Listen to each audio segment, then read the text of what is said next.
Masa pandemi COVID-19 di Indonesia telah memasuki fase adaptasi kebiasaan baru atau new normal. Penerapan social distancing yang terus digalakan pemerintah mengakibatkan adanya protokol kesehatan baru yang harus dijalankan dalam aktivitas retail di pasar tradisional. Dan Badan Pengawas Obat dan Makanan juga telah mengeluarkan pedoman cara retail pangan yang baik di pasar tradisional melalui Peraturan Kepala Badan POM Nomor 5 Tahun 2015.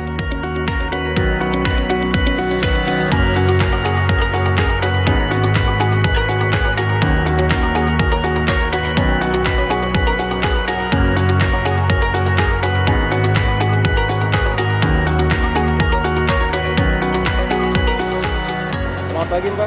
Pagi. Mohon maaf, maskernya dibenerin, Pak. Oh iya, maaf ya Pak. Tadi saya habis jajan gorengan di depan, lupa dipasang lagi maskernya.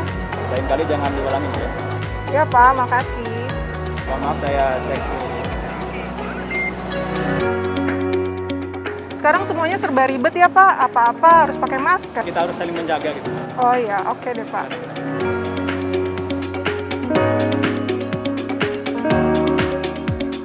Badan POM telah melakukan sosialisasi tentang keamanan pangan kosmetik obat tradisional di pasar.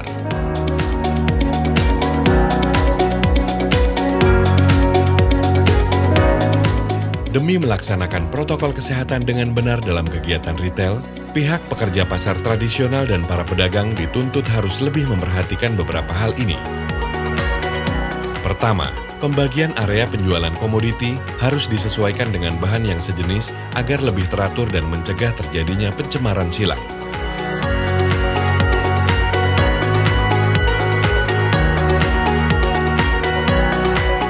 Kedua, sering memonitor kebersihan alat dagang dan lingkungan. Sampah teratur dibersihkan dan tempat sampah harus selalu tertutup. Selokan harus terus berfungsi baik.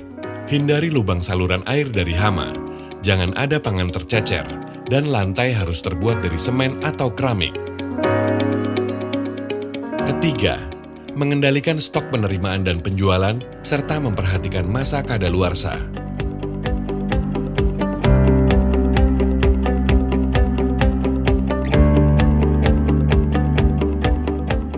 Keempat, lokasi penyimpanan bahan pangan harus sesuai dan memenuhi standar kesehatan, khususnya yang berhubungan dengan suhu, kelembaban, dan tekanan udara. Dan kelima, jalur sirkulasi udara dalam pasar harus baik dan tersedianya banyak fasilitas cuci tangan di area lapak jualan. Dalam melaksanakan kegiatan retail, Badan Pengawas Obat dan Makanan telah memberikan pedoman cara penanganan pangan yang baik, mulai dari penerimaan dan pemeriksaan, penyimpanan pangan, penyiapan dan pengemasan pangan, serta pemajangan dan penyajian. Berikut mekanisme penanganan beberapa bahan pangan. Ikan segar. Penerimaan ikan harus yang segar, bersih dan tidak berpenyakit. Disimpan dalam penyimpanan bersuhu 4 hingga 10 derajat Celcius. Penyajian ikan segar yang sudah mati disajikan dalam keadaan dingin atau beku. Tersedianya tempat untuk pencucian bahan pangan dan peralatan. Ikan hidup. Penerimaan dan penyimpanan ikan ditaruh dalam bak atau tempat penampungan. Penyajian ikan dengan jumlah air yang cukup dan adanya sarana pembuangan limbah jika ikan dibersihkan di tempat. Tersedianya tempat untuk pencucian bahan pangan dan peralatan. Daging. Penerimaan daging harus yang segar, bersih dan tidak berpenyakit. Penyimpanan daging beku disimpan dan dijual dalam kondisi beku pada suhu minus 18 derajat Celcius. Penyajian daging jika tidak memungkinkan habis pada hari yang sama, daging harus disajikan pada suhu dingin 4 derajat Celcius. Namun jika tidak ada fasilitas pendingin, daging harus habis pada hari penyembelihan. Menerapkan sistem FIFO atau first in first out, yaitu daging yang lebih awal masuk itu yang terlebih dulu digunakan atau dijual. Dan tersedianya tempat untuk pencucian bahan pangan dan peralatan. Daging unggas mati. Unggas mati diterima dalam keadaan segar, bersih, dan tidak berpenyakit. Penyimpanan dibungkus dengan bahan kedap air dan tidak boleh dibungkus kertas koran bekas. Penyimpanan dingin dilakukan pada suhu tidak lebih dari 4 derajat Celcius. Penyimpanan beku dilakukan pada suhu di bawah minus 18 derajat Celcius. Daging disajikan dalam keadaan dingin atau beku. Jika tidak tersedia pendingin atau es untuk mendinginkan, daging harus terjual habis dalam waktu 4 jam setelah penyembelihan. Tersedianya tempat untuk pencucian bahan pangan dan peralatan. Produk susu diterima dalam keadaan kering, kemasan rapi, dan tertutup rapat. Produk susu disimpan dan disajikan sesuai dengan petunjuk penyimpanan yang ada pada label dan harus selalu tertutup rapat agar tidak mudah menyerap bau. Telur diterima dalam keadaan bersih dan kering. Telur sangat mudah rusak, kecuali bila disimpan pada suhu dingin. Telur yang disimpan pada suhu kamar 28 hingga 32 derajat Celcius memiliki umur simpan sekitar 4 hari setelah ditelurkan. Telur yang disimpan pada suhu 4 derajat Celcius mempunyai umur simpan 3 hingga 4 minggu setelah ditelurkan. Telur mentah disajikan dalam wadah atau kotak dan terpisah dari pangan yang sudah diolah. Sayur dan buah-buahan diterima dalam keadaan bersih dan segar. Sayuran yang sensitif terhadap pendingin, misalnya tomat, ketimun, dan kailan, sebaiknya disimpan pada suhu 7 hingga 10 derajat Celcius. Sayuran yang tidak sensitif terhadap pendingin, misalnya wortel, dapat disimpan pada suhu 4 derajat Celcius. Penyajiannya di tempat sejuk, tidak berdekatan dengan daging, dan tidak boleh terpapar sinar matahari.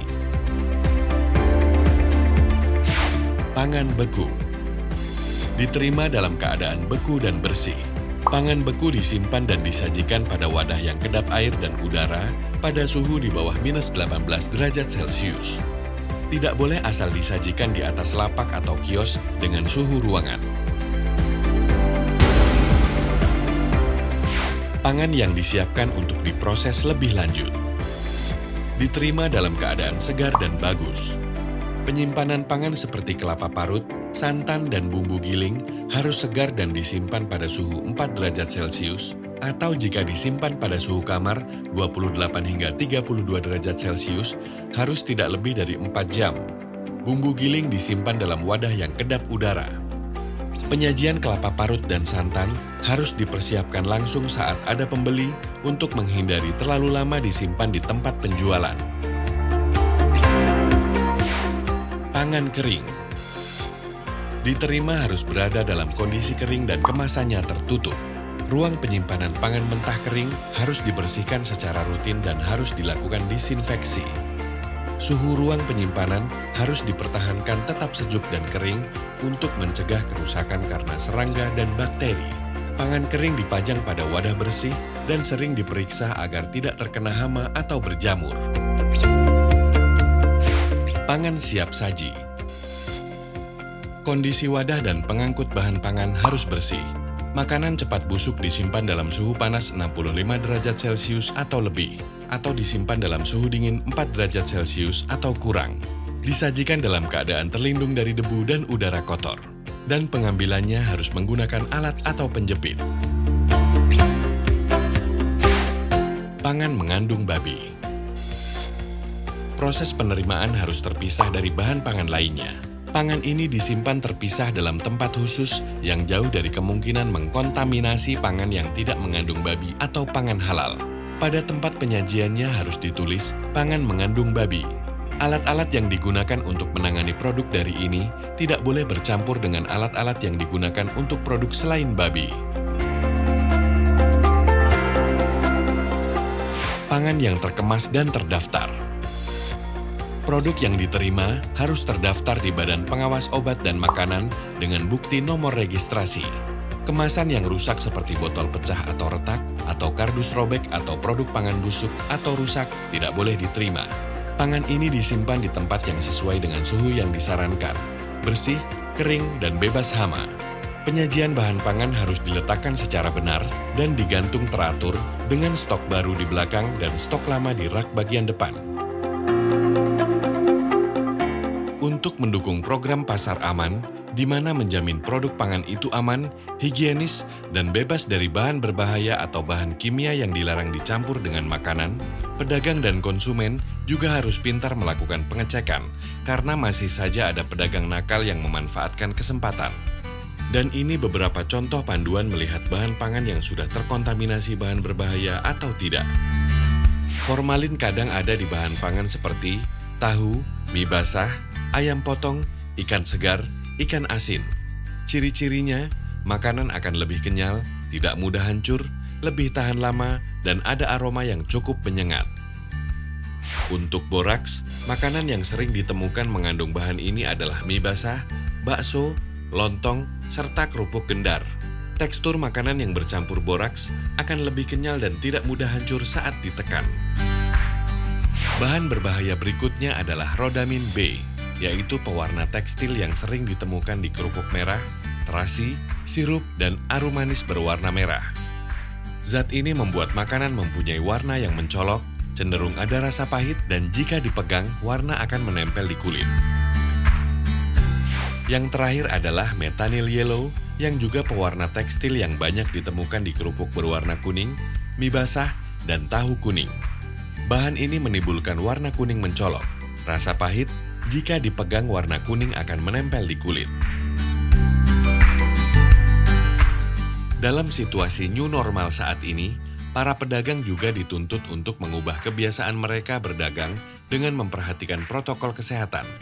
Oleh karena itu, berikut tips-tips bagi para pedagang dalam menjalankan kegiatan jual beli selama masa new normal.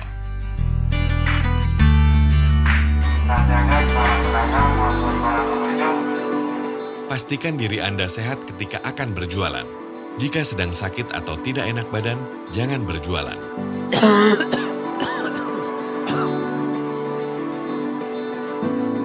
Seringlah mencuci tangan sehabis melakukan transaksi, baik menyentuh bahan pangan atau uang, dan sebaiknya menggunakan sarung tangan dan tetap rajin mencuci tangan walaupun memakai sarung tangan. Pakailah atribut kesehatan yang lengkap seperti face shield, masker, celemek, sarung tangan, dan alas kaki yang tertutup. Hindari kontak langsung, baik dengan bahan pangan atau dengan uang. Gunakan wadah untuk menerima dan mengembalikan uang. Disarankan menggunakan transaksi cashless dengan alat transaksi online agar lebih simpel dan aman. Bersihkan selalu area jualan dan semprot lantai dengan disinfektan. Pastikan selalu ada sabun dan tisu di toilet dan wastafel. Dan ingat, selalu jaga jarak minimal 1 meter dari orang lain.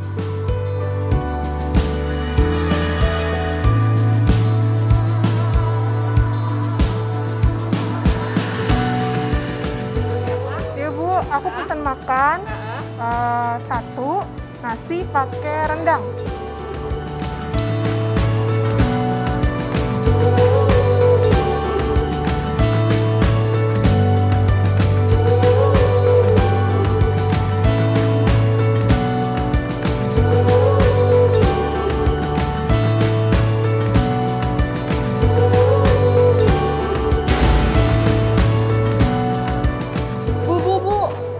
Cuci tangan, tadi kan ibu habis megang uang, sekarang lagi musim corona loh bu. Oh iya maaf ya mbak, saya lupa, saya cuci tangan dulu.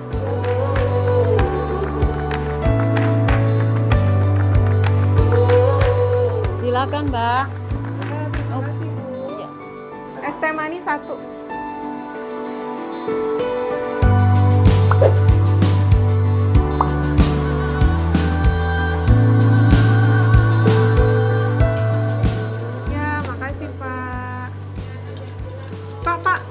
Ini es batunya es balok yang suka diangkut pakai beca itu bukan? Bukan, es kristal bikin sendiri Bu. Oh, bikin sendiri. Jamin bersih Bu. Oh, oke. Makasih ya Pak.